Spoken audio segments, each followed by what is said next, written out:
Hey, welcome to Cal Free Kicks. Today I'm going to be saying hello to the new Nike SB Air Max Janoski 2.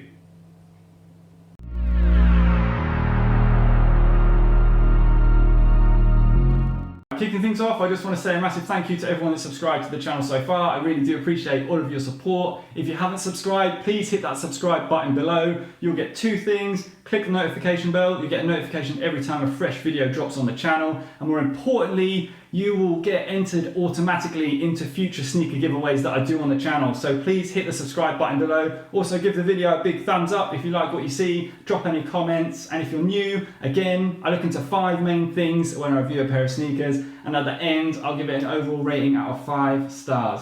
Now this shoe is the Nike Air SB Janoski Air Max 2.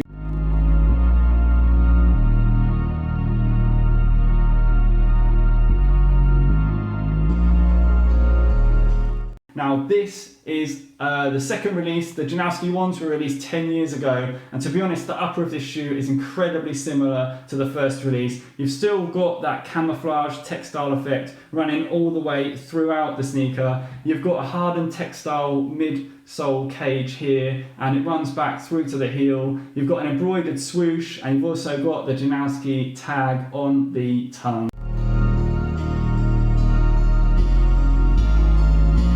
To be honest, it's a little bit more squared off on the toe than the first release, and also the sole here is incredibly flat here for boarding purposes. It's got an Oxo-type sole which it offers a huge amount of grip, but the actual midsole itself here is the main difference between the two shoes. The first one on the Janoski ones had a lot of personality. It had like some teeth insert effect look on the front of the sneaker I really liked, and also had some lines drew into the rear of the sneaker, the rear of the midsole, sorry, here. This midsole I think is very plain, very boring. Pick it up and put it on any shoe. It's got no character, and I think that's the real letdown for this sneaker. Still like the look, but I don't like this new plain, boring air bubble midsole that they've put on it. So have a look how they look on feet.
Next up, comfort, and for me they are a comfortable sneaker, but they're not going to win any awards for how comfortable they are. I don't think this TPU foam with the air bubble midsole here really offers the greatest amount of comfort. The upper is incredibly soft, and it does really offer a nice amount of comfort on feet. But to be honest, I don't think they're as responsive as they could be, and that's going to show up now in the curb test where I really give it some, and they don't really give too much bounce.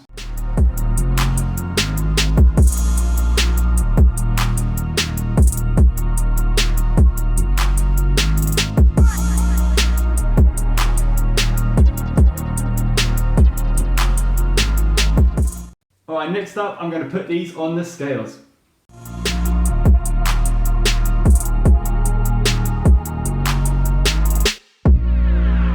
$326 grams, I think is a great weight. I don't like heavyweight sneakers that are going to weigh your feet down. Coming in at 326, very impressed with the weight of these sneakers. Now moving on to the breathability for this shoe, where I pump them full of smoke, and you'll be able to see how much releases. From what Nike say, is a more breathable upper than from the first time round when these shoes were released 10 years ago.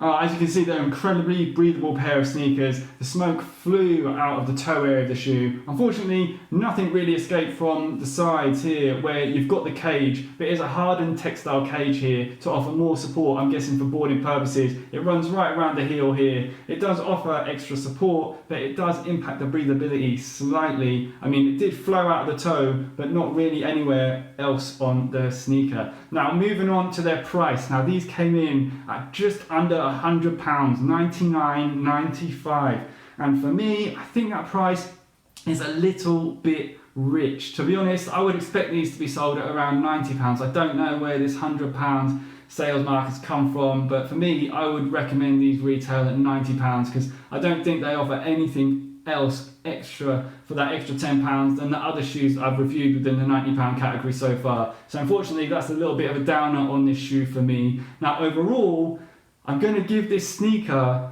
4 stars, and that's because I think it is slightly overpriced, and also looks wise I don't think they've done as much as they could have, and to be honest I prefer the look of the Janoski ones. So I would recommend buying a pair, but to be honest, if you're looking for a pair of Janoskis, I'd go for the early edition ones. Check out the triple black colorway, it looks great. Okay, now if you like what you're seeing again, please do hit the subscribe button below and also give the video a big thumbs up, and you can also follow me on Instagram at CalFreeKicks. And I hope to see you again soon for another sneaker video. Cheers, thanks for watching, bye.